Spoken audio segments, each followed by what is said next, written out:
자, 첫 번째 세션은 지역 교육 재정과 지역 혁신이라는 주제로 국내외에 저명하신 인사분들을 모셨습니다. 네, 지역 교육 재정 관련 외국의 정책 동향을 공유하고 또 국내 지방 재정 제도의 발전 방향에 대해서 알아볼 수 있는 유익한 시간이 될 것 같은데요. 네, 첫 번째로는 센슈 대학교의 히데오 나카노 교수님께서 일본의 지방 분권 개혁과 교육 재정이라는 주제로 발표를 해 주시겠습니다. The first presentation will be held by Professor Hideo Nakano from Senshu University, which will be on local decentralization reform and education finance in Japan. So let's welcome him with a big round of applause. 네, 큰 박수로 모시겠습니다.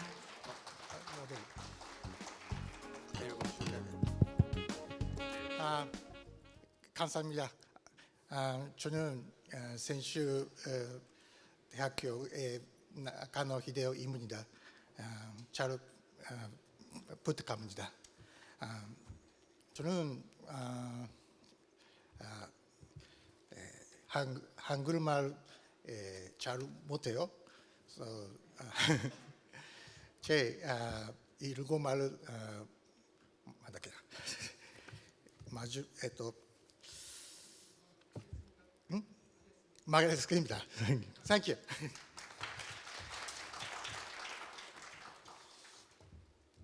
では日本語ですいませんお話をいたします。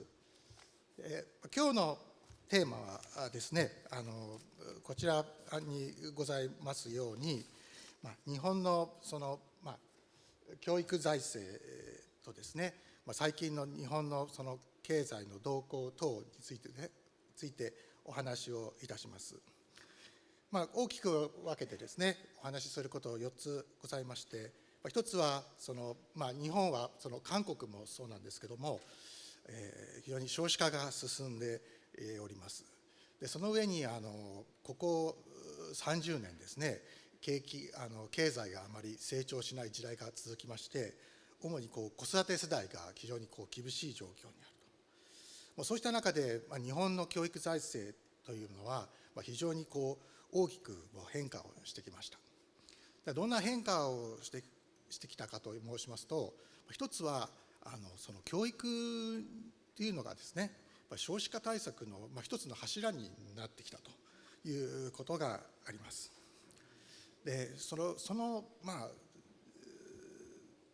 教育子育て支援としての教育政策というものが主に地方によってですね行われました。でちょうどその2000年の頃というのは、地方分権が進みまして、地方自治体がですねより自由にいろんな施策を行うようなことができるようになりました。でその結果、各いろいろなですね都道府県や市町村で、こういった施策が進んだというわけです。そういったですね、経済のこれまでのですね過去30年間の変遷について説明してまいりたいと思います。で最初にまず日本の財政のですね、ちょっと国際経済から見た姿をちょっと簡単にご紹介すると、日本はこの公財政支出ですね政府支出の対 GDP 比はOECD の中ですごいに少ないってよく言われております。でこちらにありますように、平均の値がですね、下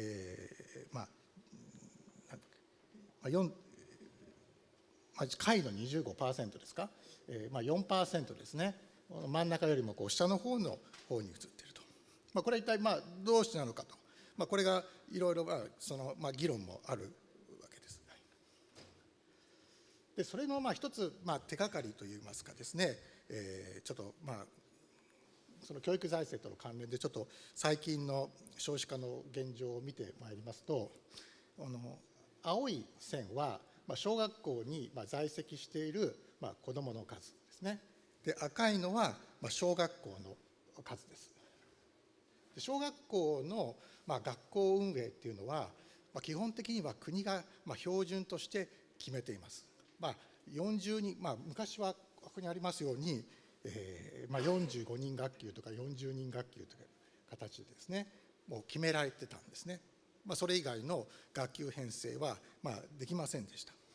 それがあそこにある2001年ぐらいからでもですね、地方分権によって各地方が独自にですね、少ない人数で学級編成を行ったりですね、こういう教育をですね工夫したりすることができるようになったというところがですね、最近の動きです。はい、ただこの出生数のところにも書いてあるんですけども、今本当に去年のですね2020年の出生数は日本は80万人をですね切りまして、79.9万人になっています。このニュースが出たとき、かなり日本でも大騒ぎになったんですけども、今後さらに青い子どもの数はですね、さらに減少する見込みというふうな形になっている。でもう一つ、日本で懸念されている大きな問題となっているのは、この給与がここ30年間増えていないという現状があります。これよく失われた30年というふうに言うんですけども、こちらにあります、例えば1985年から90年にかけて、これ給与なんですけども、民間の給与ですね、右肩上がりですごい上昇しています。でその後、90年をですね経ると、上昇はするんですけども、下降線をたどったと。で特にこの2008年にリーマンショックがありまして、そこで一気に翌年の給与が大幅に落ち込んだと落ちました。その後徐々に回復はしているんですけども、まだピーク時に戻らないような状況が続いております。でこれがやっぱり子育て世代に対してですね、結構非常に深刻なんですね、影響を及ぼしていると言われています。でこれはその勤労者世帯ですねのこの専業主婦世帯とですね、共働き世帯の数をですねグラフにしたものです。韓国もですね日本もかつてはですね、こちらの専業主婦世帯という形で男性が一家の大黒柱としてですね家族を養うというのが当たり前の社会だったわけです。それが今どんどん日本ではですねこういう片働きの世帯、その専業主婦世帯はこの赤い層ですねどんどん減少する。代わって夫婦で働くですね家族というものがどんどん増えている。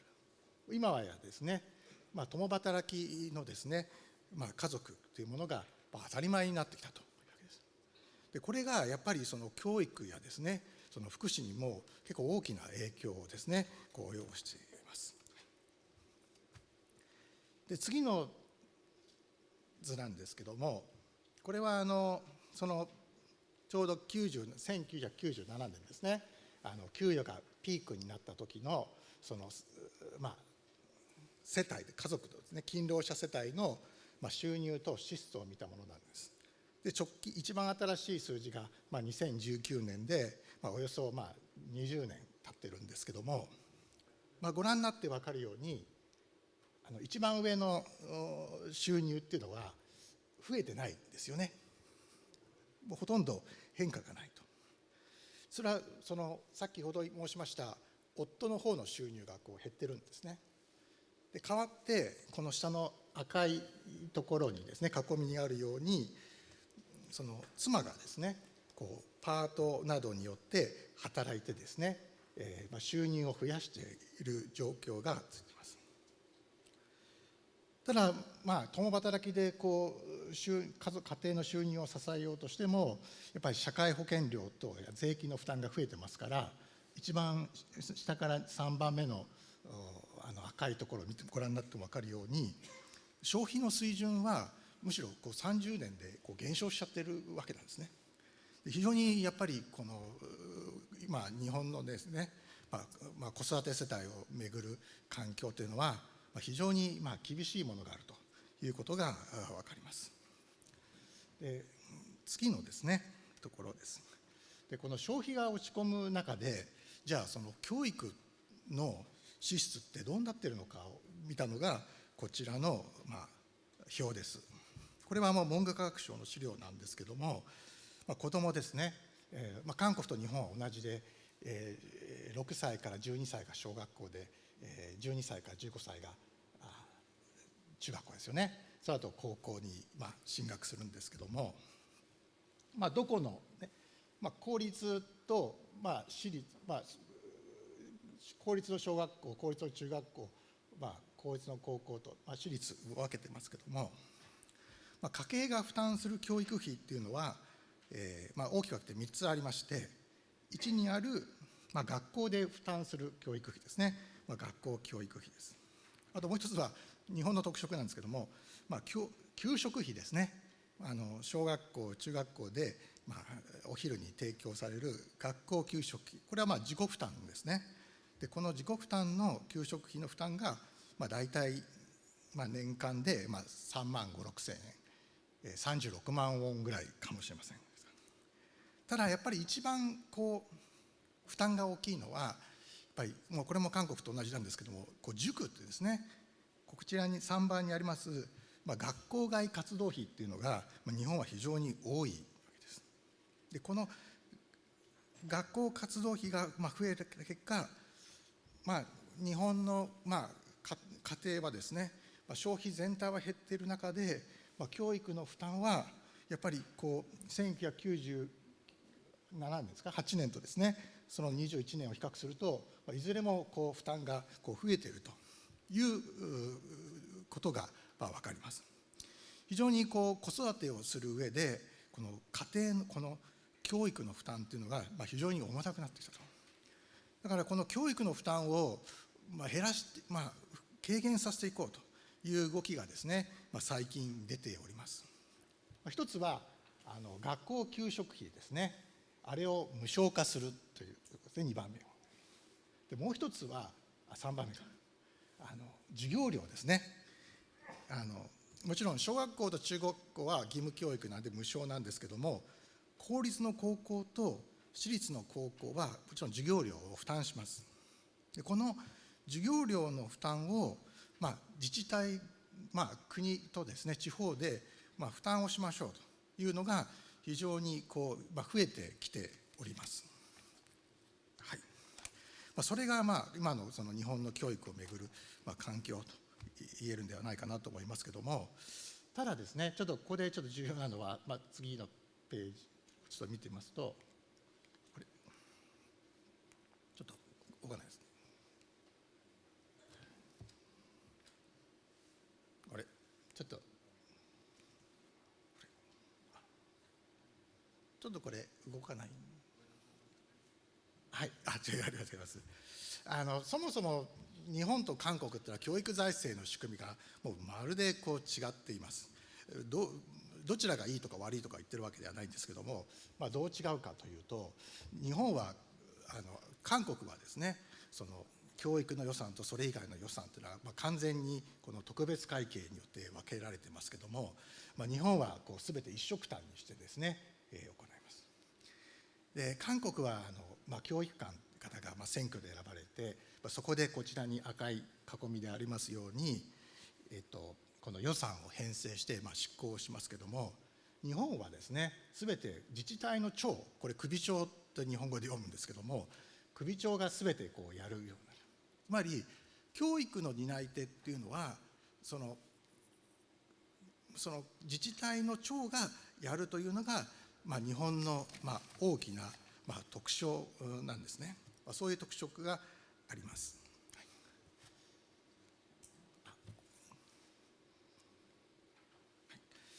でこれは日本のその学校運営におけるですね、その教育の行財政のをですね図で表したものなんですけども、国の予算、教育の予算全体は基本的にはですね、はい、財務省と、こちらに文部科学省ってちょっと漢字で書いてあるか分かりづらいですけども、国の予算で決められて、で日本の自治体というのは、広域的な自治体と基礎自治体の2つがあって、それぞれに予算を配分するという仕組みになっています。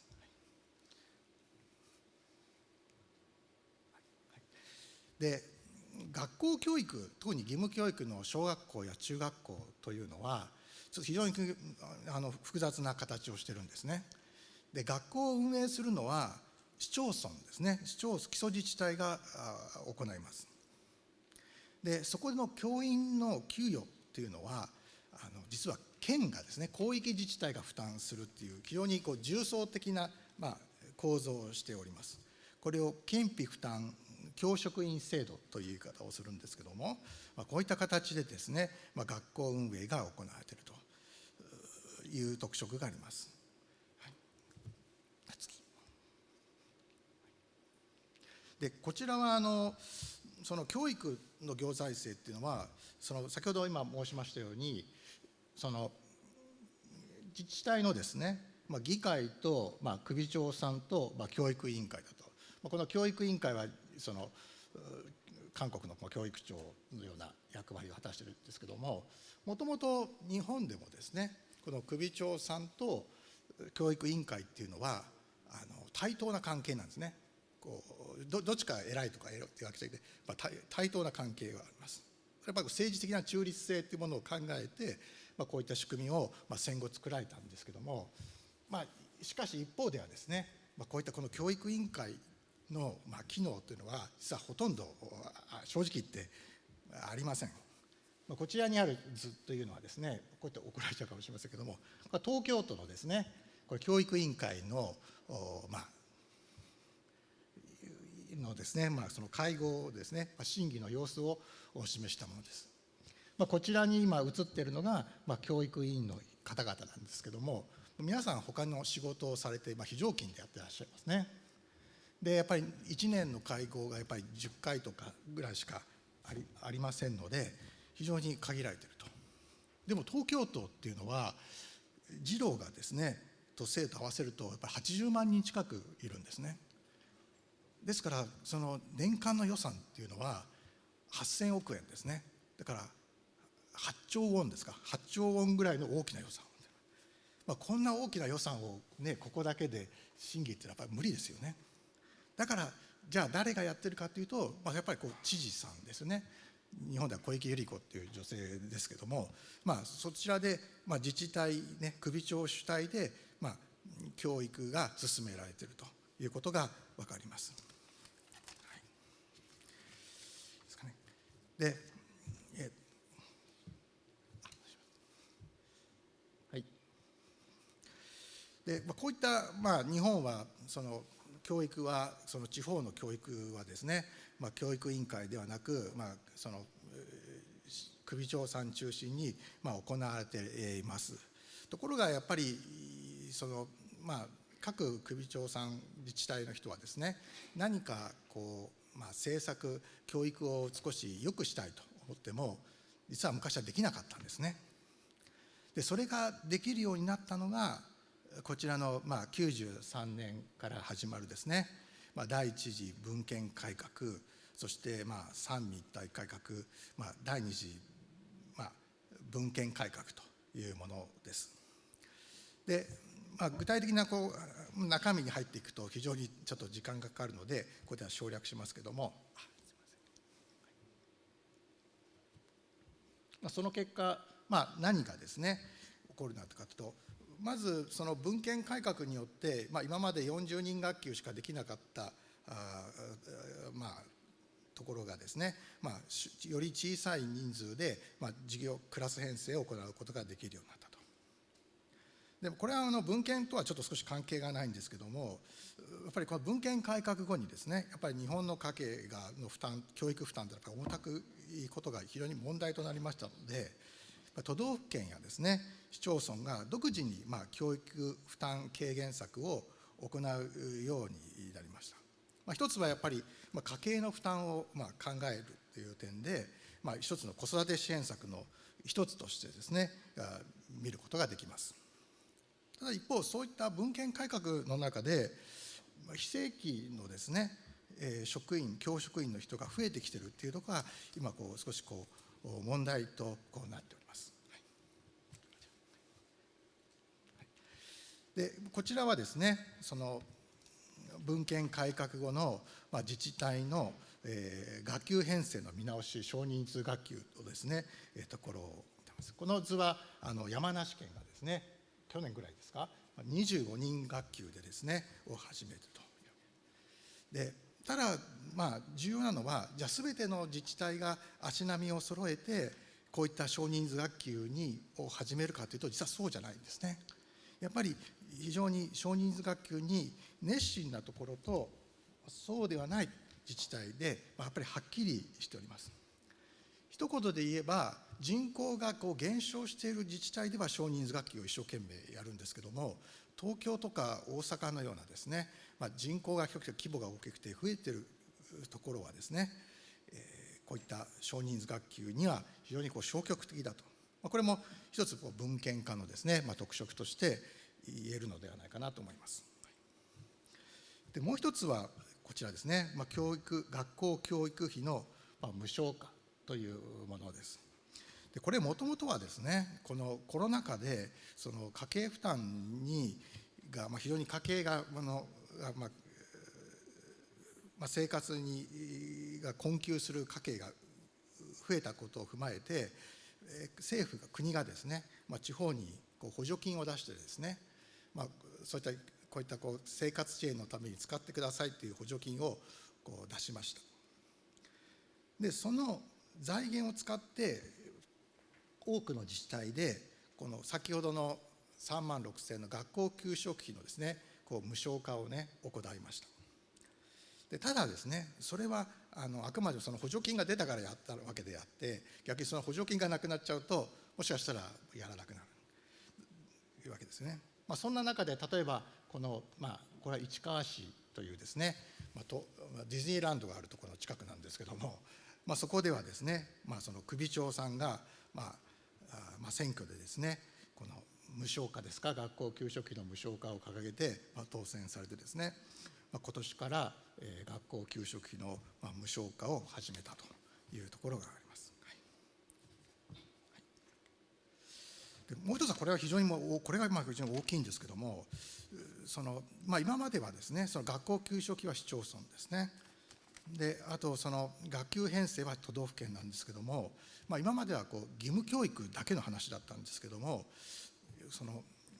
中等教育というんですかね、高校の無償化に、今多くの自治体が、コミットしているというかですね、それを行うようになりました。それは先ほどのように、どこだっけ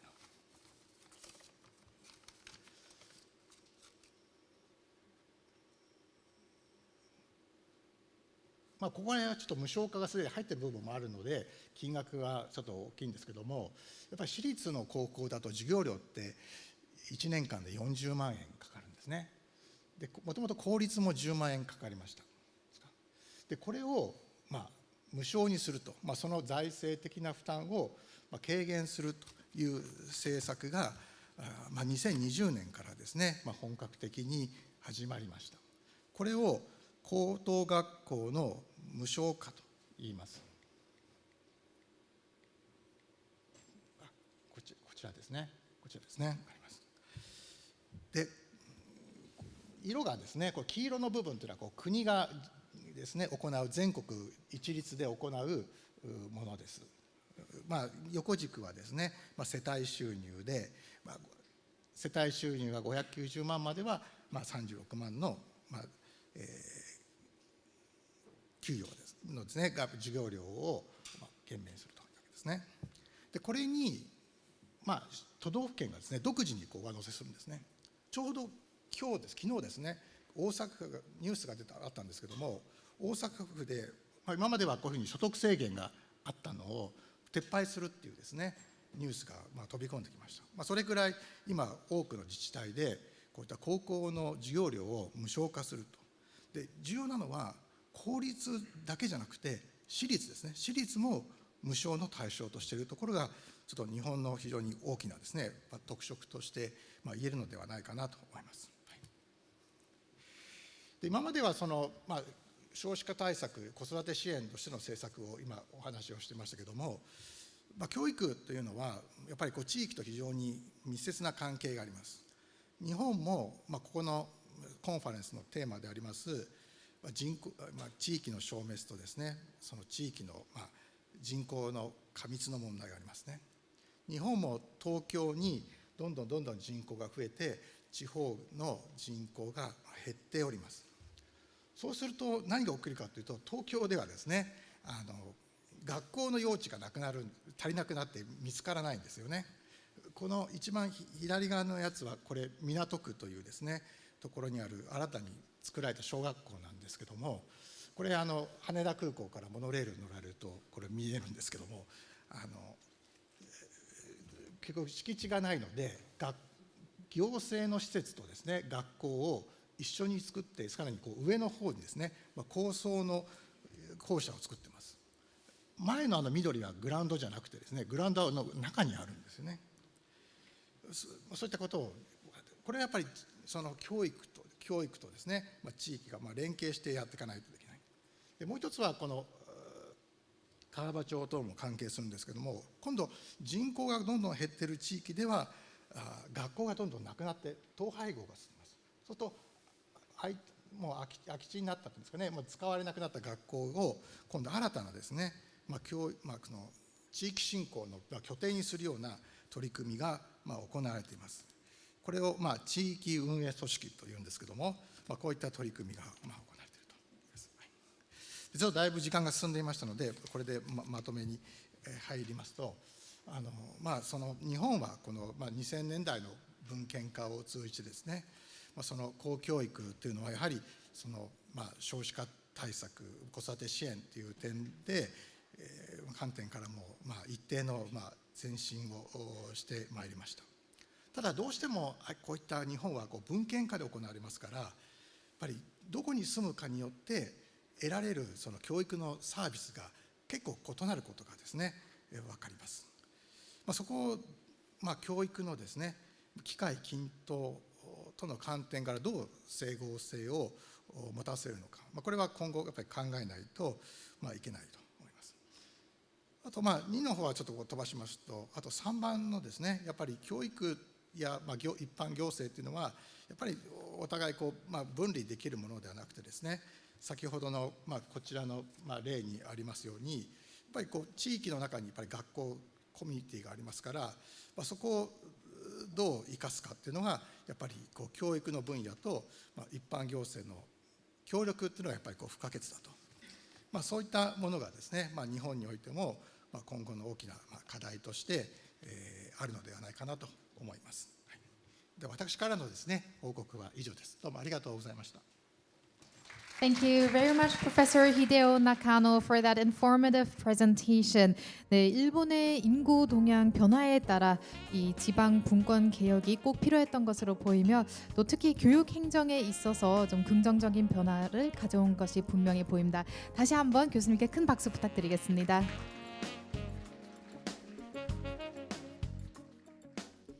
네, 다음 발표는요, 조지 워싱턴 대학교 김민선 교수님께서 고등교육 재정과 미국 정부의 역할을 주제로 발표를 해 주시겠습니다.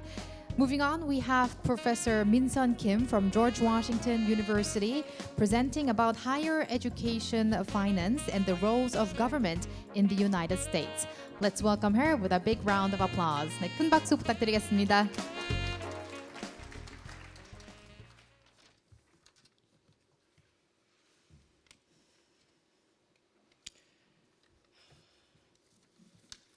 I'm going to speak in English, but let's see. If I have time, I'll respond in Korean, and I also can do a little bit of summary or key point in Korean as well.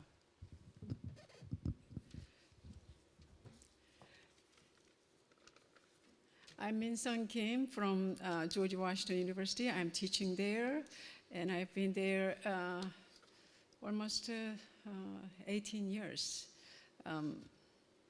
I left South Korea so about 30 years ago, probably more than that. But I'm just trying to just figure it out.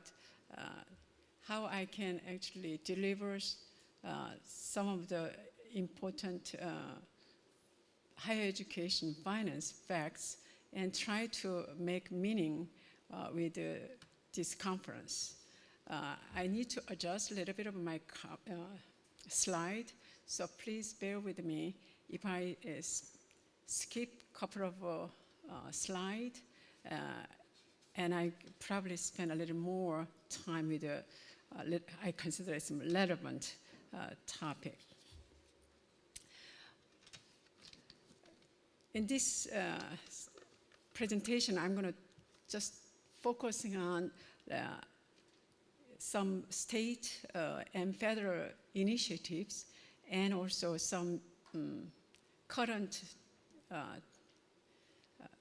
trends in higher education. After I listened to other presenters, I realized that I need to do more about local government's role instead of a federal government's role. But I'll try to see if I can help you with this.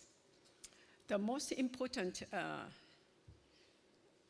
trends, I just picked up 6 of the trends, but the most important trend here is affordability and accessibility. We talked about some of, US has a little bit of crisis in terms of baccalaureate degree completion. College degree recipients, the proportion of the population is about 16th in OECD countries or in the world. So the wealth is the number 1, but in terms of college education, they're not number 1. So this affordability and accessibility is a huge issue in the US. And tuition freeze and reduction is another issue. Why this is important? Because without having good workforce and workers at the advanced level, they cannot really advance industries and economic development. So college education and economic developments are very, very well tied together. So that's why the trends of the all 3 are very important here. There another trend that US is focusing on is funding for outcomes or funding for results and accountabilities. Whenever governments try to give some money, they also try to make sure they're accountable. Make sure taxpayers' monies are well spent, justifiable. So that's why the government tried to track all the funding trails. This is not just the federal government trends, it is also, I'm sorry, I did not move. Okay, I'm sorry. This is funding for the outcomes and accountability issue. Many states are really shift their funding mechanism from the previously they're like counting a number of students, number of faculty members for their funding criteria, but increasingly many states use different criteria for their funding mechanism. That is like whether universities and colleges really producing certain like X number of engineers, or whether they graduated, whether the graduates really get a job. Some I'm sure this is a little bit familiar in South Korea as well, but this is important concept here. And another important aspect of trend is instead of government giving a lot of money, they try to actually find alternative sources, encouraging the actually universities and colleges try to search for private funding. That is actually in the last part. Here is a collaboration between public and private sectors, entities. So basically, see if graduates can get some good educational training and also can access to the jobs and try to, like business can be donors for the colleges and universities, not only individual scholarship, they can actually give a chunk of money to the universities and local or whatever institutions they choose. Particularly, they probably choose more likely the institutions that surrounding us, can benefit the companies, right? So this is what they're doing. I'm going to just go back and I don't know if I can go back and forth. Let me try to actually sort it out, the government roles, because the U.S. is has a federal system. There's 50 states. There is one overarching federal government. And under the states, there is a local city or county government. So you can see 3 layers of governments. And you can also see that roles are a little bit different. Depending on what aspect we are looking at, federal government's role will be different. What I'm focusing here is funding for higher education, funding for college and university education. There is a clear, now increasingly more ambiguous, but clear role, division of labors particularly between federal government and state. Federal governments tend to fund to the individuals, or if they fund institutions through the grant or research incentives or initiatives or workforce, but at the same time, you can consider this as federal government is giving money to the more individual students through the U.S. Department of Education or other route. And state governments is focusing on direct funding, so-called appropriations or funding allocations to the public universities. Like here, you can consider as a Jeonnam-dae, like Jeonnam University can be a kind of a public university within Jeonnam, right? So you can actually consider Jeonnam is a, let's say, state, then Jeonnam-dae, Jeonnam University, it can be a direct funding, relationship there. Local county here is it's a little bit different between Korea and the U.S. Local city and county government tend to play less, but it actually is not ignorable because these local government fund community college 2-year sector, which is very, very influential college. People in abroad or in South Korea probably think 2 years is less. So they don't see a lot of usage out of it.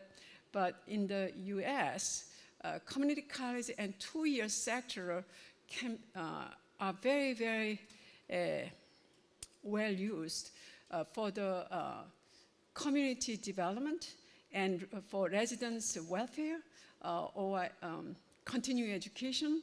It can be used for multiple purposes. And not only that, a lot of students actually educated in the 2-year sector and transfer to 4-year institutions.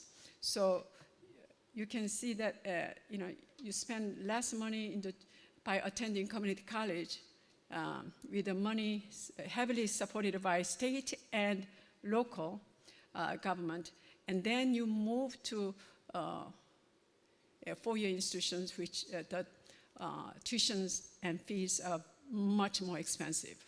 But you can get a degree, a 4-year degree at the state universities, or it can be George Washington University.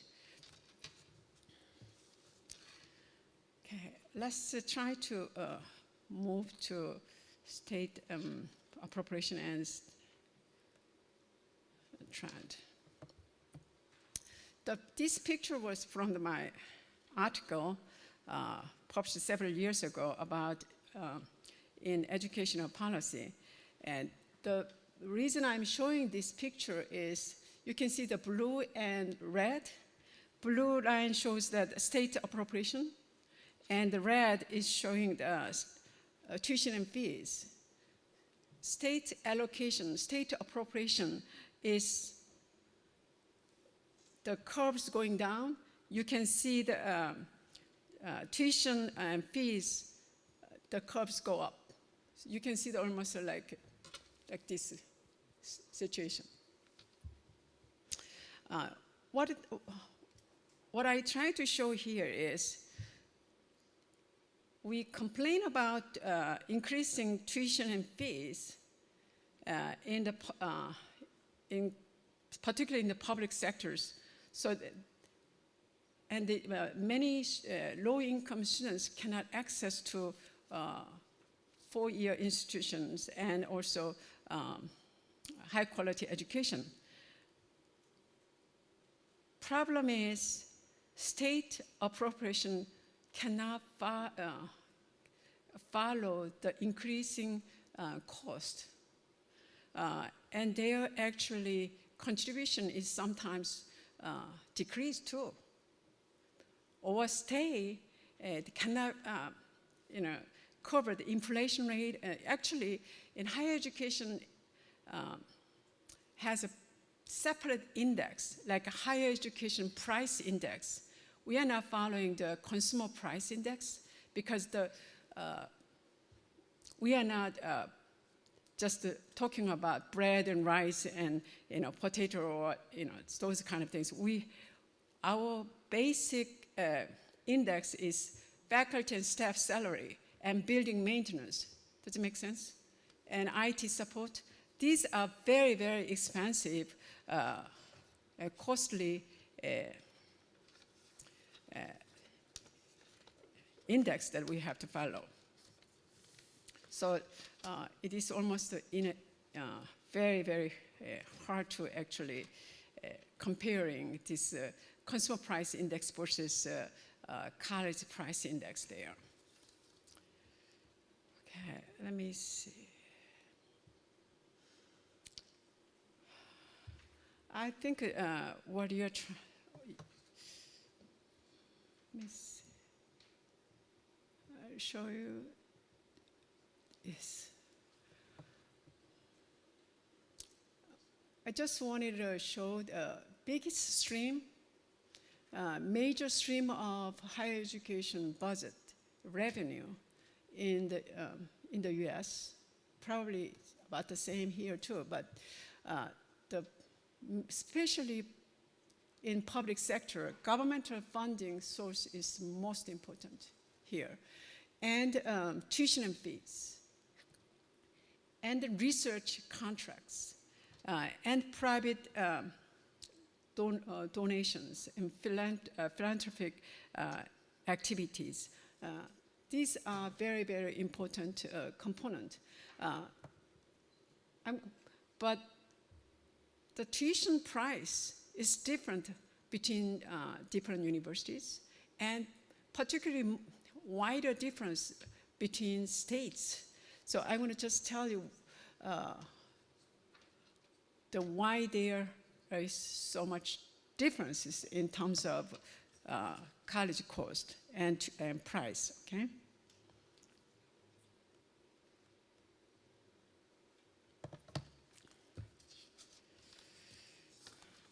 Let's put aside that. I'll explain a little more about price. I'll explain a little bit because otherwise you're going to be falling asleep after lunch. So I'm going to try to connect with a little bit of, let me see, this is a federal, I need to go back. Federal government, there are two different initiatives that federal government initiatives and state level initiatives. What I'm going to try to focus here is just 3 examples of federal government's funding and workforce development initiatives. National Science Foundation is one of the governmental units. They give grants for workforce development, and particularly in the area that most needed. But they are actually funding, more recent funding stream is to community or technical college, 2-year institutions mainly.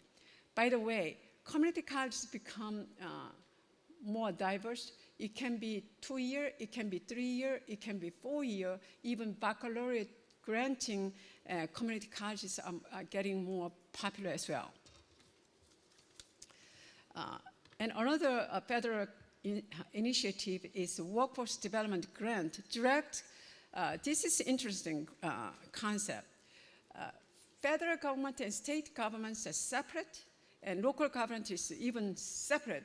But in this grant, federal government try to increase the workforce development. What they did is they tried to give money, funding to state and local government directly. And that actually, it can help to other colleges and universities, but federal government initiation giving fund, instead of giving funding to the individual, this is the one that area that giving the fund directly to the local and state governments. When I say the actual state and local, I know in this setting, in the conference in Korea, local government include the state and municipal and city and town too. But I'm trying to actually making a little different because US system has a little bit 3 layers of system. And in addition to that, actually, apprenticeship program is also an important component. This is a direct, like college and business try to collaborate each other and try to increase better, more effective workforce development. So this kind of program is very popular, getting more popular. But when I went to Germany as a visiting professor, I found apprenticeship or internship system is very well developed in Germany. And I wanted to try to get that a little more in the US. And I think we can, as a Koreans, we can learn these programs and can make it a little more active as well. I try to focus on more initiative cases here. There's 2 important initiative cases. Let me talk, since we talk about workforce development, I'm going to just go back to the next one first, which is Michigan Engineering Zone. This is the actually program. It's trying to actually make Michigan State and local Detroit city and the public high school work together to try to produce or help actually workforce in the engineering area, particularly from the more like marginalized communities and low income families and communities to get better mentoring and better education for engineering. And I think this is a way of try to produce and having more workforce for the Detroit, especially auto industry area. And it also helped state of Michigan as well. So this is a success story, so I think you might want to pay attention to. The other one, I tried to just say a little bit, but I didn't, I don't want to pay much of, spend much time, but Tennessee Primacy Program is something that you might want to pay attention to, because that is particularly free tuition for the all, like here is Jamundeak, like a 2-year institution. Basically, state fill in the gap of unmet need. Basically, it gives, it tries to make anybody who want to go to college can go to college. That's what Tennessee State is trying to do. It really helped workforce development, and it also attracted new businesses to the states. So this was considered as a regional economic development case. So I want you to know that. But free education, free community college movement is getting more popular. And now actually over 20 states actually implement free tuition for community college, 2-year college and universities, 2-year colleges. Using last dollar aid, but I don't think we want to spend it for the last dollar aid. Basically, last dollar means after students' family income and state's aid, you put all together and you get, you still cannot meet the tuition and fees and books. The state actually come up with the money to aid. That's the system, okay? And I'm not going to spend, I'm just trying to push, let's see how much I can do here. What I'm trying to say here is Michigan case, it really depending on the situation of the states that affecting the capacity of funding. And at the same time, the value of the taxpayers and government. Basically, when government giving means taxpayers' willingness to pay, it is combined. It is not just government and taxpayers are separate. Taxpayers, without taxpayers' support, government cannot spend so much money for education or workforce development as well, right? I'm trying to put the California case. California has a 3-layered system. I'm not going to go into that. You see that I lived in California for several years, but California, Cal State, and community college. What I wanted to point it out here is California is the largest economy in the U.S. in terms of state, number one in terms of the economic scale. And I try to make sure this information here. California is, if you put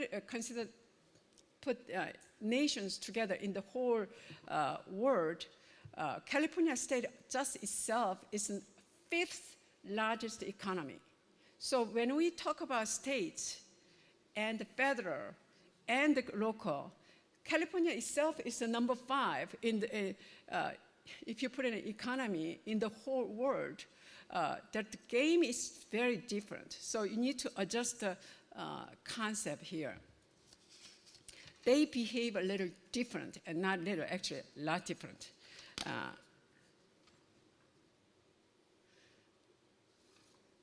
I'm going to just show a picture, case, okay.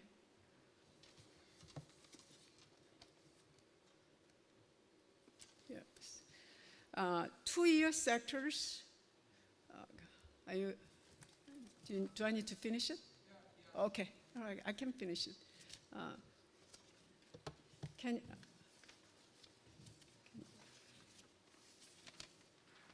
Okay, thank you very much. Basically what can I show just the last one page?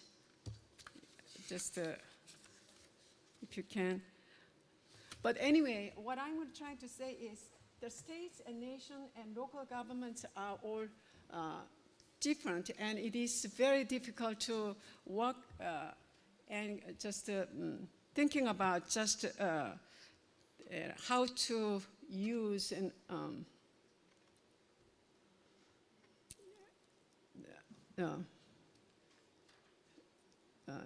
I wanted to just show the interstate compact. Basically, what I want to try to show is there is local government and the states make an action and try to make education more affordable and produce more, needed workforce for their states or local cities and counties. But at the same time, there are actually important consortia, interstate consortia that actually collaborating among the states, try to actually make education more affordable and try to save states money for different activities. So there are things that you can do.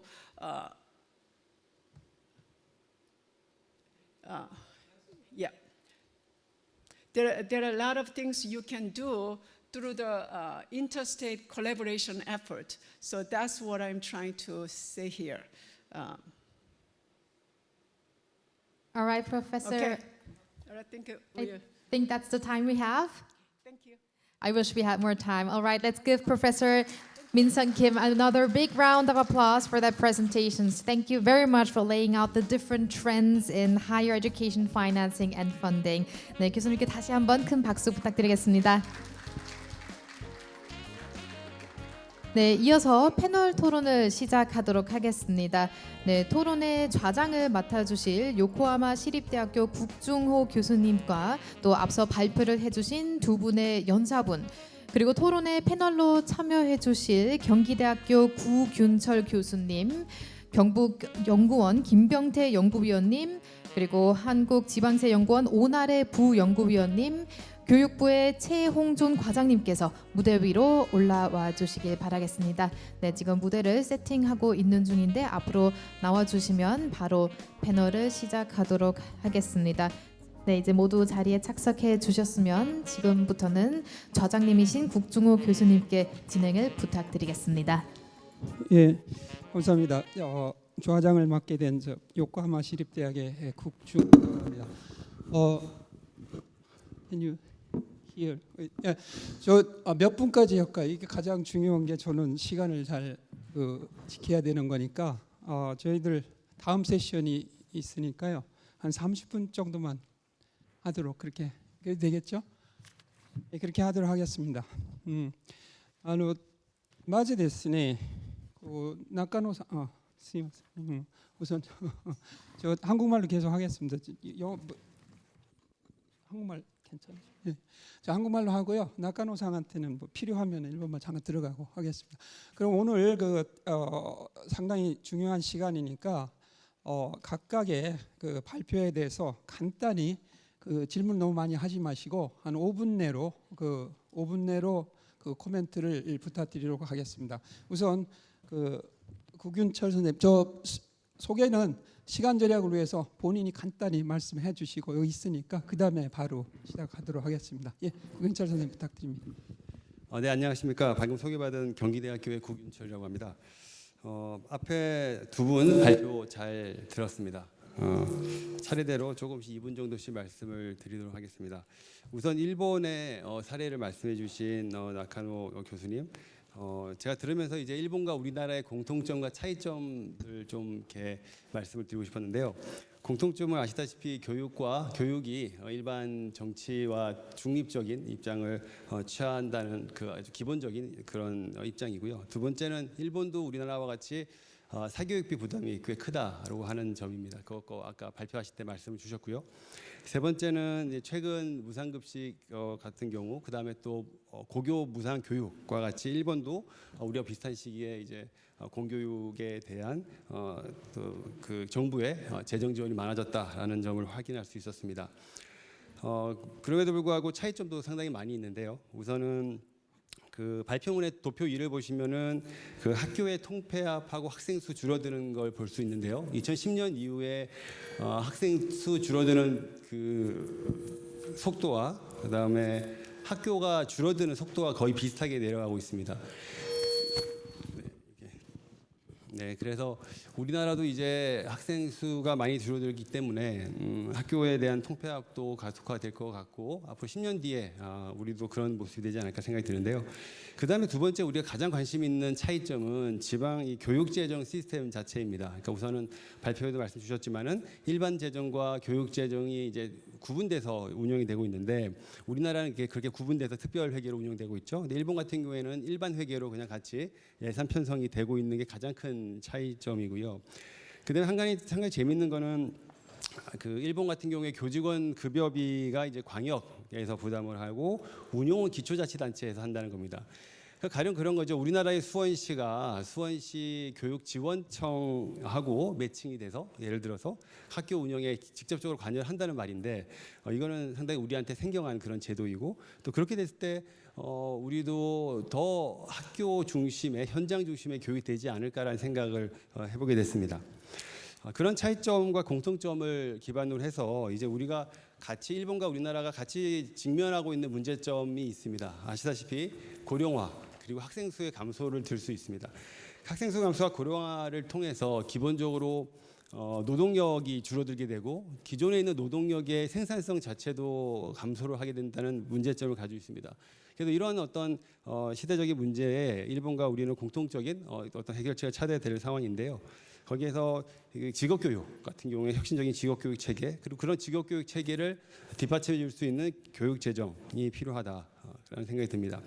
자, 이런 점에서 그 질문을 한 두 가지 정도 드리고 싶었습니다. 첫 번째는 지금 현재 노동력을 혁신적으로 재교육시키고 그것을 또 지원하는 그런 체계에서 일본 교육 시스템이 가지고 있는 장점과 단점이 무엇인지 그게 첫 번째 궁금했고요.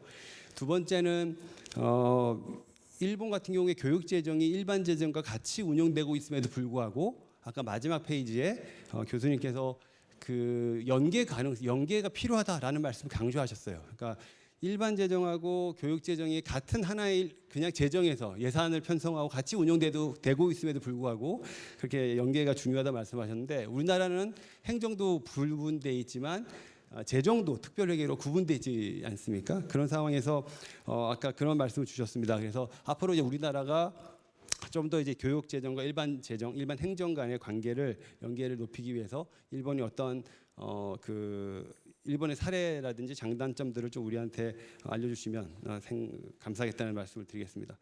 시간 관계상 빨리 넘어가겠습니다. 두 번째는 김 교수님 말씀 잘 들었습니다. 미국 정부의 목표는 교육비 절감이고 교육 접근성을 높이는 거고 그다음에 행정의 책임성을 높이는 겁니다. 그 세 가지도 동일하게 아까 우리가 말씀드렸다시피 노동력의 적절한 제공과 노동력의 신장을 둘 수 있습니다. 그 말씀을 아까 교수님께서 발표하실 때 하셨고요. 그런 면에서 미국 정부의 목표는 우리와 크게 다르지 않습니다. 다만 미국 대학은 우리보다 훨씬 더 자유로운 측면이 있습니다. 아시다시피 민간에서 많은 기부금을 받을 수 있고 또 수익 사업을 할 수 있고 그런 식으로 운종의 폭이 넓기 때문에 미국 대학은 우리보다 훨씬 더 많은 기금들이나 자금들을 운용할 수 있는 장점이 있습니다. 그런 어떤 한계와 차이점에도 불구하고 이제 우리나라도 미국과 같은 이런 미국 대학들의 경쟁에 기반한 시스템으로 가야 되지 않을까 생각을 해봤습니다. 무슨 말씀이냐면 우리가 지금 여태까지 기성세대들이 대학 교육을 받을 때까지는 수요가 공급보다 훨씬 많았습니다. 그러니까 공급이 상대적으로 부족한 거죠. 그래서 대학들도 많이 생겼고 그러다 보니까 교육의 질을 담보하기 쉽지 않았습니다. 그런데 미국은 지속적으로 공급도 늘어났지만 또 미국 대학 자체가 많이 세계에서 제일 많은 대학을 보유하고 있는 국가이기 때문에 그 대학들 간의 경쟁도 상당합니다. 그래서 우리나라도 지금 최근 같은 경우에는 학생 수가 줄어들고 있고 대학들 간의 이 숫자는 그대로 정치되어 있기 때문에 대학들 간의 경쟁 시스템을 도입하고 있는 미국의 이런 상황을 우리도 좀 충분히 도입을 하면 배울 수 있다고 생각이 들고 그런 대학 간의 경쟁을 기반으로 한 혁신 시스템이 가능하지 않을까라는 생각을 해봤습니다. 네, 시간 관계상 이 정도로 하겠습니다. 네, 감사합니다. 예, 감사합니다. 다음에는 경북연구원의 김병태 연구위원님. 예, 안녕하세요. 저 경북연구원에 근무하고 있는 김병태입니다. 저는 말씀드리고 싶은 것이 경북의 사례를 좀 말씀을 드리고 두 분 연사분들께 이러한 유사한 사례가 일본이나 미국의 사례가 있는지에 대한 이제 질문을 드리려고 합니다. 그래서 저희들 이제 경북 사례를 말씀드리는 이유가 뭐냐면 다른 지역보다도 인구 지역 소멸 엄청나게 심합니다. 이 따져봤더니 왜 그런지 인구가 왜 자꾸 오늘 모두의 우리 위원장님도 말씀해 주셨는데 수도권에 집중이 되는지에 대한 것들에 대해 따져다 보니까 그게 중심에 서 있는 것이 이제 특히 고등교육 정책에서부터 출발한다라는 생각이 들었습니다. 수도권 집중이 아까 52%라고 했는데요. 이 전 세계에 유례가 없습니다. 아마 일본 사례가 뭐 엄청나게 우리보다 앞서서 그런 문제가 있었는데 제가 알기로 한 30% 좀 넘을 것 같습니다. 유례가 없는 이런 52% 점점 더 심해질 것 같은데 왜 그러냐 봤더니만 고등학교 때부터 문제가 되고 취업의 문제가 되고 그다음 주거의 문제가 있습니다. 그러다 보니까 집중이 되는데 거기에 가장 먼저 서 있는 분야가 교육이라는 거죠.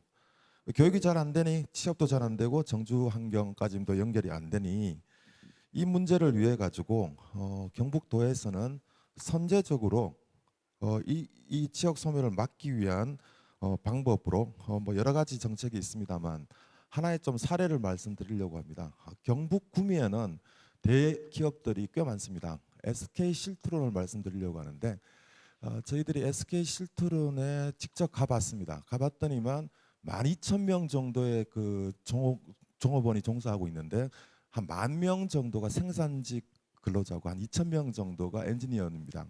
엔지니어의 한 2,000명 정도는 우리가 소위 이야기하는 스카이 인류대학의 석사급 이상의 엄청난 경쟁률을 뚫고 온 인력들이고 10,000여 명 정도는 고졸 전문대졸의 인력인데 이 사람들의 인력을 확보하기 위해서 전국을 떠돌아다니고 거기에 있는 최고 경영자 입장에서 가장 고민거리 중에 하나랍니다. 근데 연봉을 따지다 보면은 연봉이 별 차이가 안 난대요. 그러니까 여기서부터 이제 문제가 있는 거죠. 그래서 저희들은 우리가 잘 키워서 그리고 어느 정도의 좋은 그 직장을 구하게 하고 그리고 이후에 좋은 정주역까지 마련할 수 있는 이 과제를 지금 몇 가지를 시행을 했습니다. 예를 든다면 경상북도는 23개 시군이 있는데 시군별로의 특화 산업이 다 있습니다. 특화된 산업이 있다는 거죠. 예를 들어 구미 같은 경우는 IT가 굉장히 강하죠. 그래서 구미의 IT의 산업에 특화된 말씀드렸던 SK 실트론과 연결을 시키고, 그리고 거기에 대학이 중심에 서 있습니다. 금호공대라는 그 학교가 있고, 그리고 대학 앞에 앞서 있는 고등학교, 특성화되어 있는 금호전자정보고등학교와 연결을 시켜서 그 고등학교 때부터 대학 교수분께서 직접 와서 강의도 하시고, 그리고 특별한 일이 없으면은 대학에서 받고, 거기에 관련된 여러 가지 지원금이라든지 등록금 문제는 무상으로 연결을 시키고요. 그리고 특별한 일이 없으면은 SK 실트론이 원하는 정도의 교과 과정을 충분히 했기 때문에 SK 실트론에서 다 받고, 그리고 10년간 정주할 수 있는 그 주거 환경을 경북도에서 이렇게 마련해서 젊은이가 우리 지역에 계속 머무를 수 있는 선순환 체계를 구축하고 있습니다. 아마 이 사례는 우리 대통령께서도 한번 방문하셨죠. 방문하셔서 좋은 사례라고 이야기를 하고, 아마 우리 교육부 과장님께서 라이즈 사업이라는 이 지역 혁신 중심 대학 지원 체계라는 말씀을 해주실 걸로 생각이 되는데, 그게 저희들은 좋은 사례라고 봐집니다. 그리고 이렇게 하려면 가장 중요한 것이 재원 문제인데, 재원은 경상북도가 그 지방정부죠. 경상북도가 가용할 수 있는 총 재원의 한 10% 정도를 10년간 투자를 하겠다고 선언을 했습니다. 가용 예산의 한 10% 정도가 어느 정도일까 하는 내용인데, 저희들이 예측하기로는 한 1조 한 5천억 원 정도 되는 걸로 예상이 됩니다. 그래서 이만큼 이제 절박한 상황에서 나온 이러한 사례고, 이러한 사례들이 30초 내로 끝내주세요. 몇 가지들이 지금 계속 진행되고 있는 상황이라서, 이러한 상황들이 우리가 앞으로 좀 경상북도에서 좀 더 바라봐야 되겠지만도, 이러한 유사한 사례가 일본이나 미국의 사례가 있는지 하는 것들을 한번 여쭤봅니다. 이상입니다. 예, 죄송합니다. 중간에 좀 서두르게 해서 죄송하고요. 다음에는 한국지방세연구원의 오나래 연구위원님께서 말씀해 주시겠습니다. 부탁드립니다. 네.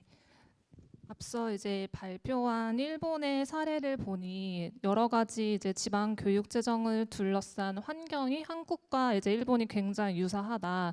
그리고 그런 환경에 맞추어서 이제 진행되고 있는 정책들도 뭐 이제 무상 교육, 뭐 무상 급식 이런 거 굉장히 유사하다라는 생각이 들면서, 또 한편 이제 보니까 오히려 한국이 어떤 면에서는 일본보다 더 많은 지출을 하고 있다.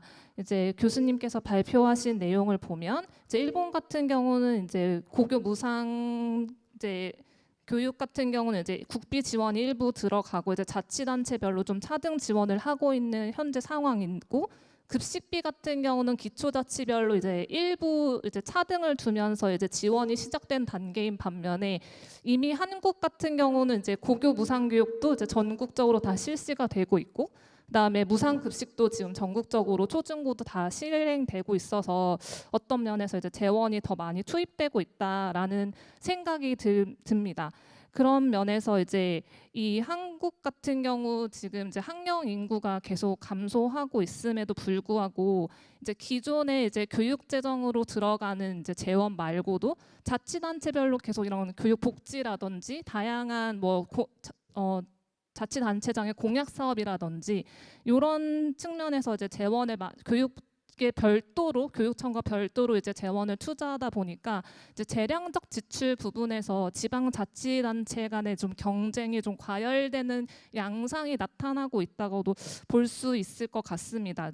아마 일본도 아까 교수님께서 이제 발표하실 때 이제 지금 이제 무상 고교 교육 같은 경우 이제 도쿄도에서 이제 국비 지원 이상 지원을 했고, 오사카 같은 경우도 이제 오늘 이제 전체적으로 지원을 한다고 하는 걸로 봐서는 제 예상으로는 아마 일본에서는 일단 어떤 일반 회계에 좀 크고 이제 재정적 여력이 있는 자치단체부터 국비 보조 이제 추가적인 이제 지출을 하기 시작하면서 이제 자치단체 간의 이제 경쟁이 좀 이제 치열해질 것으로 이제 예상이 되는데, 만약에 이제 이렇게 재정적 여유가 있는 자치단체 같은 경우는 이제 지원에 이제 큰 이제 무리가 없겠지만, 이제 소규모 혹은 학령 인구가 감소하거나 아니면 지방 소멸을 맞이하고 있는 자치단체 같은 경우는 분명 일반 회계 재원에 어떤 한계가 있기 때문에 이런 적극적인 투자를 하기가 또 어려운 이런 악순환에 빠질 수 있겠다는 생각이 듭니다. 그래서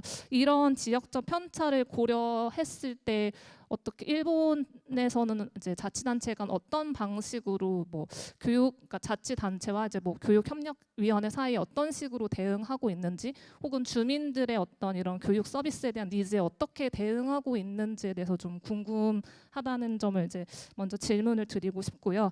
그다음에 두 번째, 이제 김민선 교수님 이제 발제 자료를 보니까 이제 고등교육을 둘러싼 한국과 미국의 어떤 환경은 좀 차이가 있다라는 생각이 좀 들었습니다. 이제 미국 같은 경우는 이제 교수님이 발제하실 때 말씀하셨듯이 일단 고등교육을 받는 것, 이제 고등학생을 대학에 진학시키는 것 자체가 어떻게 보면 고등교육 정책의 목표라고 볼 수 있는 것 같습니다. 제가 찾아보니까 2020년 기준으로 이제 인로먼트 레이시 한 40% 정도더라고요. 한국은 이제 대학 진학률이 한 79% 정도 되거든요. 그래서 굉장히 차이가 크고, 근데 반면에 한국 같은 경우는 대학도 마찬가지로 이제 결국은 이제 저출산, 학령 인구 감소에 따른 이제 대학 정원이 이제 어떻게 보면 학생 수보다 더 많아지는 상황이고, 또 한 가지 또 직면하고 있는 문제점이 이제 앞서 다른 이제 저 교수님들도 지적해 주셨지만 이제 수도권 비수도권 간의 굉장히 격차가 심화되고 있다. 그런 상황에서 최근 한 15년 정도 이제 등록금 동결 정책 기조가 이제 계속 유지되면서 여러 가지로 이제 대학 재정의 압박의 원인이 되고 있는 게 굉장히 좀 다른 어떤 환경이 좀 다르다라는 생각이 들고요. 그래서 이제 앞서 이제 다른 이제 교수님께서 말씀하셨듯이 이제 최근에 이제 지방 대학을 좀 살려보자라는 측면에서 이제 좀 다양하게 정책들이 이제 지원이 되고 있고, 이제 지자체 주도로 이제 대학 지원을 하려고 하면서 이제 아까 경북의 사례처럼 이제 지자체의 어떤 산업 구조와 그다음 대학과 뭐 학생 이제 인력 양성과 이런 여러 연계할 수 있는 이제 다양한 프로그램들을 이제 발굴하고 이제 재정 지원을 하려고 하고 있는데요. 그래서 아까 경북 사례를 말씀해 주셔서 저도 좀 찾아봤는데, 이제 1.5조 원을 10년간 이제 일반 재정에서 그러니까 여유 자원에서 이제 투자를 하신다고 하셨는데, 이럴 재원을 어떻게 마련할지가 아마 이제 많은 자치단체들이 직면한 과제일 것이라는 생각이 듭니다. 그래서 혹시 미국에서도 아까 이제 뭐 커뮤니티 칼리지를 무상으로 이제 다닐 수 있게 재정 지원을 할 때 어떻게 보면 새로운 이제 펀딩 소스 같은 거를 찾아야 되는데, 이런 걸 찾을 때 좀 자치단체 간에 어떤 식으로 이렇게 협의의 과정을 마련해 나가는지, 혹은 연방과 이제 뭐 주정부와 로컬 정부 사이에 어떤 식으로 이런 새로운 재원 마련 구조를 만들어 가는지에 대한 혹시 사례가 있으시면 좀 알려주시면 도움이 많이 될 것 같습니다. 예, 감사합니다. 예, 마지막으로 교육부의 최홍준 과장님께서 말씀해 주시겠습니다. 네, 안녕하세요. 저는 교육부 지방교육재정과에서 근무하는 최홍준이라고 합니다. 저도 두 분 기조 강연해 주신 교수님들 말씀 잘 들었고요. 히데오 교수님 설명한 내용과 관련해 가지고 앞에 세 분 패널 분들께서 얘기했듯이 어떻게 보면 한국과 일본의 그 뭐 출산율 저하라든지 인구수 감소, 또 그게 대응한 여러 가지 교육 정책, 무상교육이라든지 무상급식, 그거에 대해서는 거의 정책들이 유사한 것 같습니다. 다만 이제 양과 질, 뭐 속도 측면에서 봤을 때 아까 오늘의 패널께서 얘기했듯이 어떻게 보면 우리나라가 좀 더 많은 투자를 하고 있는 걸로 제가 봤을 때는 보이고요. 가령 이제 무상교육 관련해 가지고는 우리나라 같은 경우는 이제 19년도부터 고3부터 시작해 가지고 2021년까지 전면 적용을 하는데, 뭐 자사고라든지 수업료가 자율화된 일부 고등학교를 빼고 사립 고등학교를 포함해서 모든 이제 공립고까지는 무상교육을 실현을 하고 있다는 점 때문에 조금 제 관점에서 앞서갔다고도 볼 수 있을 것 같기도 하고요. 또 학급당 학생 수 얘기 나왔는데 저희들이 이제 코로나 시기 때 어떻게 보면 재정 지원 하나의 근거지만은 28명이라고 하는 기준을 둬가지고 28명 이상이 되고 그러면 좀 과밀학급이라고 판단이 돼가지고 좀 더 많은 투자와 함께 학생들의 안전 그다음에 교육의 질을 제고하기 위해서 그 부분은 조금 줄이도록 노력하자 시도교육 정책과 함께 그런 정책 방향을 갖고 있거든요. 그런 부분에서는 이제 사례이겠지만은 일본과 한국이 같으면서 좀 다른 교육 정책이 있는 부분이라고 생각이 되고요. 관련해 가지고 뭐 히데요 교수님한테 일단 좀 여쭤보고 싶은 거는 아까 오나라 위원님 얘기랑 좀 유사할 수 있는데 일단 저희들 판단으로는 학령 인구가 감소되고 그러면은 이 교육 재정과 관련해 가지고 지방교육 재정 교부금 그다음에 시도에서 오는 지방교육세라든지 법정 전출금이라고 하는 외부 재원이 많은 상황인데 그 재원을 조금 줄여야 된다는 요구들이 분명히 있을 것 같습니다.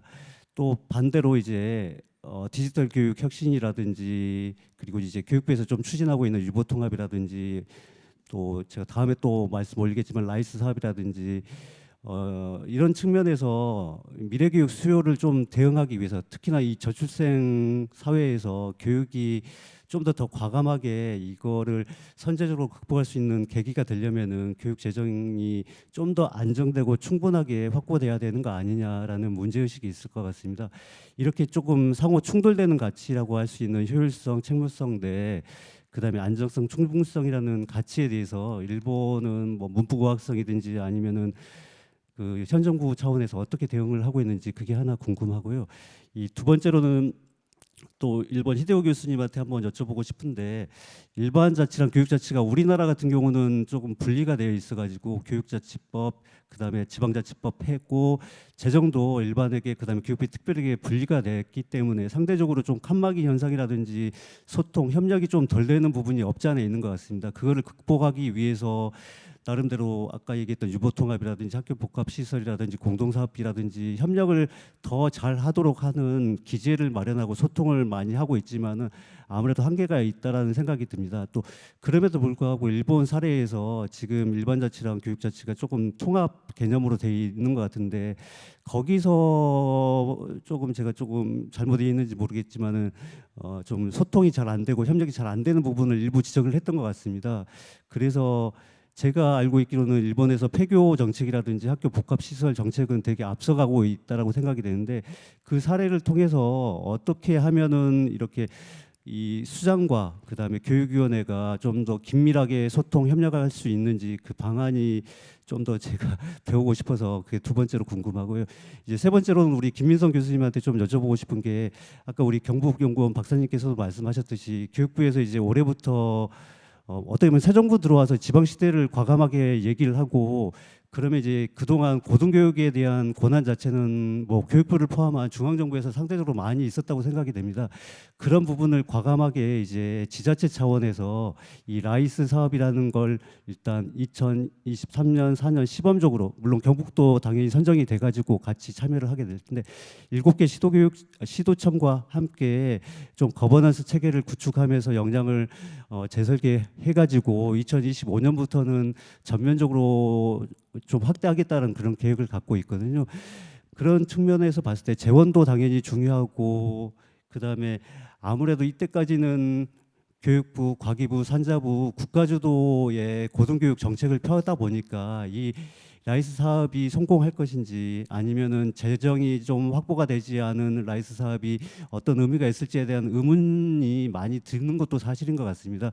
일단 방침상으로는 교육부에서는 2025년 이후에 2조 원 플러스 알파라는 개념으로 가지고서 지자체 쪽에 지원할 수 있는 방안 아까 히데오 교수님께서 설명했듯이 OECD 기준으로 했을 때 우리나라 초중등 분야 GDP 대비 초중등 분야는 상대적으로 높지만은 고등 분야는 상대적으로 낮아가지고 그런 불균형 때문에 작년에 국회에서 이제 고등 평생교육 지원 특별회계법이 통과됐습니다. 한시법이지만 이제 3년 동안 그동안 국세 교육세가 대부분 다 교부금으로 그러니까 초중등 분야에 투자가 됐다면 1.5조, 이게 많을 수도 있고 적을 수도 있겠지만 일단은 올해부터 1.5조씩은 국세교육세에서 이제 고등교육 쪽으로 투자가 되도록 좀 상대적으로 초중등이랑 고등의 불균형적인 성장에 대한 부분을 좀 균형을 맞추기 위해서 재원이 조정이 됐거든요.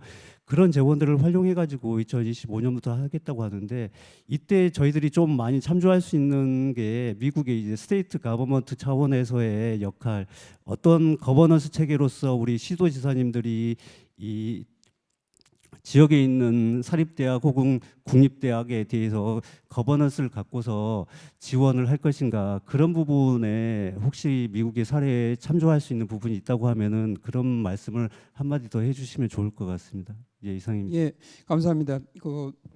사실은 시간이 없기 때문에요. 제가 그래도 여기 오셨는데 계속 오늘 코멘트를 들은 걸 전부 답변하시면 오늘 하루 종일해도 부족하니까요. 제 사회자 권한으로 여기서 좀 자르고요. 제 두 가지 하나 같이 해서 여기 패널 토론하시는 분한테 질문을 드릴 테니까요. 그 슬라이드 간단 준비했으니까 그거 하시고, 그 답변자는 각 2분 이내로 좀 해주시기 바랍니다. 답변은 2분 이내로 하시고, 오늘 저 슬라이드 좀 올려주시겠어요? 제가 지금 하는데 제 큰 문제가 한국 지방재정에서 여기 하나 올려주세요. 제 거. 여기 보시면 그 다음 거 해주세요. 그 다음 거 이게 어디로 가? 이게 왜 안 가? 그 다음 거 빨리 옮겨주세요. 지금 시간이 없으니까. 일본은 이제 같이 돼 있다는 얘기고요. 그 다음 거 넘겨주세요. 그 다음 거 넘겨주세요. 이게 왜 하는 거? 됐어. 한국은 따로따로 돼 있는데 따로따로 돼 있어 각각 가거든. 요건 이제 다 아는 얘기인데 이 문제는 그 다음에요. 지금 잠깐만요. 같이 돼 있으면 그냥 여기는 뭐 경제적인 거 했는데 따로따로 하게 되면은 우리가 그냥 만족도 수준이라고 보자고요. 그러면은 사실은 지방 교육 재정이 어떻게 되냐면은 분리돼 있어 가지고 이게 문제가 되냐면, 지금은 그래도 외부성이 있다 해가지고 어느 정도 참을 수 있는데 앞으로 되면은요. 그러니까 지방교육청 점선으로 해놓은 게 일반하고 같이 했을 때고 그 밑에가 이제 따로따로 했을 때인데, 문제는 여기서 생겨요. 여기서 상당히 조심스러운 게 뭐냐면은 저출산 고령화가 되거든요. 그러면 점점 더 벌어져요. 그러니까 지방교육재정을 그대로 두고서는 이게 힘들게 앞으로 한국이 그대로 유지되는 건 상당히 힘들다는 얘기를 요 다음번 보면은 요 마지막으로 하겠습니다. 시간 나름대로 좀 준비를 했는데, 이게 이제 점점 뭐라 할까요? 아까는 이 두 개 I1하고 I2하고가 사이가 상당히 좁았거든요. 근데 저출산 고령화 되면은 교육 재정이 얼마 많이 없어도 이제 필요하게 되는데, 이걸 계속 요구하게 되면은 같이 이렇게 따로따로 유지해가지고 그만큼 20.79%를 같이 주게 되면은 유지할 수가 없는 상황이 발생되거든요. 그렇기 때문에 각 패널 토론자께서는 두 가지 질문을 좀 각각 얘기를 해주시면 같이 해주겠습니다. 시간 절약 위해서. 그러니까 저출산 문제 관련해가지고 교육 또는 교육 재정이 어떤 역할을 해야 되는지, 이게 상당히 중요한 것이고요. 그다음에 또 하나가 지방교육 재정하고 일반 교육 재정하고 어떤 관계를 갖는 게 좋은가, 요거를 간단히 말씀해 주시고 저희 패널을 끝내도록 하겠습니다. 그러면은 답변 관련해 가지고 각각의 패널 토론자도 준비 한 마디씩 해 주시고요. 자, 나가노 선생님. どうもありがとうございます。いろいろ皆さんご質問ありがとうございます。全部にちょっとお答えできないのが本当に残念なんですけども、今、クック先生からいただいた、少子化問題として、どのような役割があるのかと言いますと、先ほどいろいろお話があったように、実は日本っていうのは実はあまり教育を熱心に実はやってなかった国なんですよね。それは教育っていうのは学校、公的にやるよりも本当親が面倒を見てやるもんだっていうような前提でしたので、あまり正直言ってさっきの学級編成も無料給食もそうなんですけども、韓国の方が全然はっきり言っても進んでます。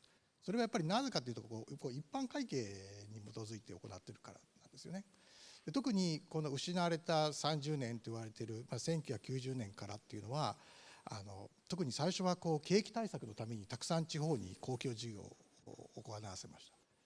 で2001年になると今度小泉内閣ですね、小泉純一郎さんが総理大臣になって、彼がやったのは何かというと行政改革ですから、歳出の削減なんですよね。だから公共事業で歳出を増やす、行政改革で歳出を減らすっていう中で、もうやっぱり教育なんていうのはもうほとんどもう議論にもならなかったような話、正直ならなかったわけです。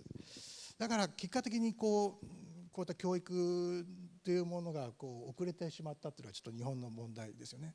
その点韓国はやっぱり財源がちゃんとできてますから、もうびっくりしたんですけども、給食の無償化、あと伺いたいのは私立学校も無償化されてるんですかね。今質問したら早くそういうのがあります。そういったものがあるということです。はい, 아리가또 고자이마스. 자, 다음에는 우리 김 교수님께서.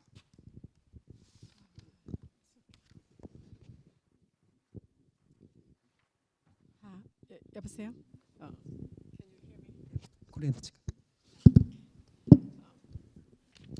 한국말로 대답하겠습니다.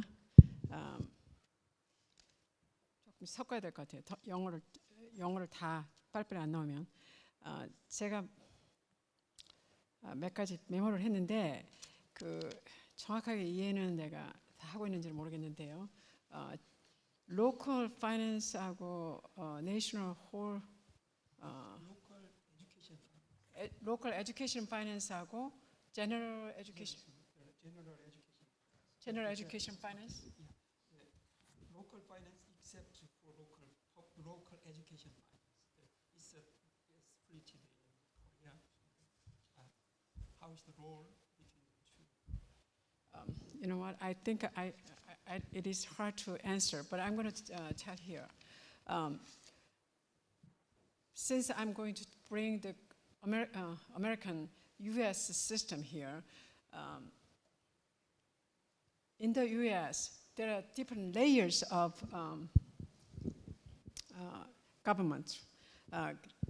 그러니까 세 가지 유형이 있는데요. 세 가지 government 타입이 있는데, 한국에서는 지금 정부에서 주로 텍스윤을 다 받아가지고 교육을 이렇게 나눠주는 식으로 하고, 그러니까 어떤 면에서는 빈익빈 부익부를 좀 국가에서 잘 하면은 소셜 웰페어를 잘 되면 괜찮은데, 그렇지 않으면은 제가 유청년님도 말씀하신 것처럼 이런 게 오히려 자율성을 잃어버리고 그 지역에서 그 어떤 커뮤니티가 할 수 있는 거를 더 못하고 그냥 정부가 계획한 대로 그냥 따라가다가 지방이라는 어떤 아이덴티티, 로컬 아이덴티티를 잃어버린다는 이야기인 것 같은데, 그 재정의 근본적 교육의 재정은 일반 재정하고 완전히 분리될 수가 없어요. 이것도 part of the welfare이기 때문에 교육이 그러니까 health가 human rights인 것처럼 교육도 human rights예요. 그냥 human rights만이 아니고 그만큼 인구가 중요하고 교육 인구가 중요하고 workforce, 그러니까 well skilled worker가 중요하다면은 그게 social role이고 national role이고 local residents are not separate. 그러니까 코비드가 생겨서 다 연결되는 것처럼 지방이나 서울이나 다 연결되는 거. 그거를 갖다가 잊어버리면은 이게 다 엉망진창이 되는 거죠. 제가 더 많이 이렇게 미국에서 시스템을 공부를 했지만, 제가 독일에 가서 일부러 공부를 좀 해보려고 했던 거는 그러니까 가서 배운 거는 우리나라는 사실 말해서 저 같은 사람만 데려올 것이 아니고 유럽에서 잘하고 있는 어떤 케이스들도 좀 데려가야 돼요. 미국은 너무나 크기 때문에 그걸만 가지고 뭐 자유롭고 창의롭고 이런 게 있지만 제가 가서 실질적으로 공부를 해보니까 그리고 가르쳐 보니까 너무 많은 그 어떤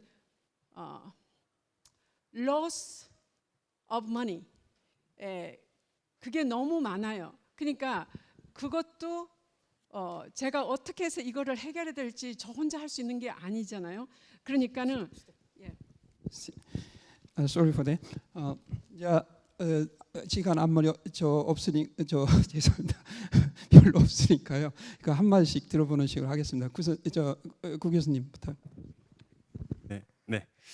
그 결과적으로 지금 우리가 이 교육 재정을 이야기하는 가장 근본적인 이유가 어떻게 하면 주어진 자원으로 가장 높은 효과를 낼 거냐는 게 문제지 않습니까? 그래서 그게 이제 교육 재정인 거고 지방 교육 재정이 거기에 핵심이 있는 겁니다. 그래서 다들 그 투입을 많이 하면 좋죠.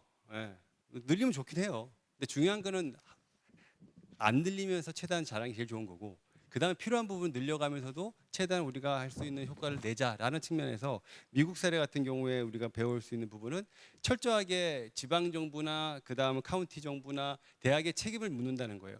그런 측면에서 우리가 지금 이번 정부에서 추진하고 있는 라이스라고 하는 새로운 어떤 교육 지원 체계가 좀 잘 작동되면 미국의 이런 장점들을 좀 흡수할 수 있지 않을까라는 기대를 가져봅니다. 네, 이상입니다. 예, 다음으로 김병태 연구위원님. 예, 아까 이제 그 우리 1.5조 원에 대한 그 재원을 어떻게 마련하느냐가 문제다라고 말씀을 해주셨는데, 이게 정말 중요한 거죠. 국가에서 내려주는 돈이 아닌 그 경상북도 내에서 1.5조 원을 어떻게 마련할 것인가. 이게 이제 저희들 생각은 몇 가지가 있습니다. 근데 이게 정부에서 이제 오케이를 해주느냐 문제인데, 첫 번째가 이제 우리 행안부에서 지금 엄청 하고 있는 지방 소멸 대응 기금. 이거는 원래 목적이 명확하기 때문에 이게 이 재원으로 갈까 하는 이제 문제인데, 인구 소멸 대응을 위해서는 교육도 같이 움직여야 된다는 논리로 정부와 협의를 해야 될 것 같고, 그 다음에 엄청나게 지금 쏟아붓고 있는 복지 예산의 일부만 띄어도 굉장한 금액일 것 같습니다. 요건에 대한 것들은 우리들의 아이디어인데 정부에서 좀 그 긍정적으로 좀 받아주셨으면 하는 바람입니다. 이상입니다. 예, 감사합니다. 오늘의 연구위원. 네, 일단 지금 그러니까 저출산과 관련해서 결국은 이제 계속 이제 이전부터 계속 있었던 얘기지만 이제 학령 인구가 이제 계속 감소는 하는데 계속 더 많은 재원을 이제 초중등 교육에 투자하고 있는 이러한 상황이 계속 문제 의식의 이제 중심에 있는 것 같습니다. 근데 최근 이제 앞에 이제 일본 사례에서도 처음에 학생 수가 감소할 때 이제 학교가 수가 거의 유지되다가 이제 그 10년이 지나고 나서 학교 수도 빠르게 감소하는 것처럼 이제 우리나라도 그 전에는 학생 수는 감소하지만 학교가 늘고 있다, 학급이 뭐 늘고 있다 이런 얘기가 있었는데 최근 들어 보면 이제 교육부에서 중장기 이제 교원 수급도 이제 2027년까지 뭐 30% 감축하겠다 이런 식으로 점점 학생 수 감소에 대응해서 다른 이제 주요 변수들도 이제 같이 이동을 하고 있는 것 같습니다. 그런 면에서 이제 결국 지방 교육 재정의 어떤 여력, 최근 들어서 이제 뭐 불용금이나 2월액 같은 것도 증가하고 있고 각종 기금이 많이 쌓이고 있어서 이런 좀 여유 재원을 좀 효율적으로 활용할 수 있는 방안에 대해서도 좀 모색해야 할 필요가 있는 타이밍이 아닌가라는 말씀으로 마무리 드리겠습니다. 예, 감사합니다. 그 교육부의 최홍준 과장님 부탁드리겠습니다. 예. 네, 인구 소멸에 대응하기 위해서는 저희 뭐 중앙구청인 교육부가 시도청, 시도교육청과 함께 뭐 수평적 파트너십을 통해 가지고 당연히 협력을 해야 된다는 게 맞고요. 그다음에 아까 우리 사회자께서 얘기했던 일반 재정이랑 지방교육 재정 통합 문제는 아마 국회 차원에서 논의가 되고 있는 걸로 알고 있습니다. 뭐 거버넌스 체계를 어떻게 할 것인지, 교육감 직선제가 맞는 건지 아니면은 러닝메이트라든지 그게 맞는 건지 논의가 되고 있는 것 같아서 아마 이 재정은 어떻게 보면 그 거버넌스 체계랑 좀 부수적으로 같이 함께 가야 되는 부분이 맞다고 생각하고, 그럴 때 아까 일본의 사례에서 연계의 조금 장점, 그다음에 혹시라도 단점 그런 부분도 함께 저희들이 모색을 해봐야 될 것 같다는 생각이 들고요. 이 이때까지 지방교육 재정 교부금 제도를 통한 지방교육 재정이 나름대로 조금 역할을 했다고 분명히 생각이 되고, 다만 이제 변화된 환경에 맞게 어떻게 하면은 교부금 내국세 연동 방식을 바꿀 것인지, 혹은 제도 개선을 할 것인지, 어떻게 하면 시도청이랑 함께 공동사업을 더 많이 할 것인지, 그런 부분은 저희들이 계속 좀 고민을 하는 부분이고, 여기 오늘 오신 분들, 그다음에 해외 사례들 같이 참고하면서 조금 고민을 계속 해보도록 하겠습니다. 예. 예, 감사합니다. 저희들은 또 답을 알고 있습니다. 이게 나라가 잘 되기를 바라는 것이죠. 그런데 정작 저희들이 그럼 우리 개혁을 하자 하게 되면은 각각 부처의 입장이 다릅니다. 교육부에서는 지방교육 재정을 확보하고 싶은 거고, 행안부에서는 좀 더 지방을 발전시킬 수 있는 거. 그런데 사실은 제일 처음 수준에서는 지방교육 재정이 상당히 큰 역할을 했지만은 지금 같은 그 저출산 상황에서는 앞으로 그대로는 못 가기 때문에 교육부, 행안부 또 국회, 근데 같이 양보하지 않으면은 사실은 이거는 해결될 수 없는 문제입니다. 그러니까 어떻게 우리 애들만 잘 되게 하느냐, 이 문제도 또 상당히 큰 문제니까요. 어떻게 하면은 사회 합의를 이룰 수 있냐 한다고 할 때는 역시 큰 그 그림을 그리면서 일정 정도의 양보가 없이는 이거는 해결이 불가능하지 않느냐 하는 생각을 갖습니다. 그러니까 우리 이익만 챙기지 말고 조금 더 큰 차원에서 그 서로 간에 국가적인 발전, 그러니까 나라 전체의 발전을 위하고 그 모든 사람 학생들이 좀 더 기회 균등을 갖는 그런 차원을 어떻게 그 답을 모색해야 하느냐, 요거를 저희들이 고민해 보자는 차원으로 말씀드리고 이 세션을 마치도록 하겠습니다. 감사합니다. 네, 감사합니다. 이것으로 패널 토론을 마치겠습니다. 열띤 토론을 해주신 모든 분들께 다시 한번 큰 박수 부탁드리겠습니다.